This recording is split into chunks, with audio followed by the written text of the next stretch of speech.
Hello दोस्तों, रामौषधि आयुर्वेदा में आपका स्वागत है। तुलसी ड्रॉप। इसमें एंटीऑक्सीडेंट, एंटीमाइक्रोबियल और एडॉप्टोजेनिक गुण होते हैं। तुलसी ड्रॉप्स विभिन्न प्रकार की बीमारियों में सहायता प्रदान करता है। यह हमारी इम्यूनिटी को बढ़ाता है, जिससे बलगम, गीली खांसी, सूखी खांसी, हृदय व पाचन क्रिया को सुधारता है।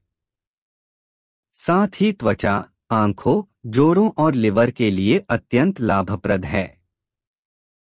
धन्यवाद।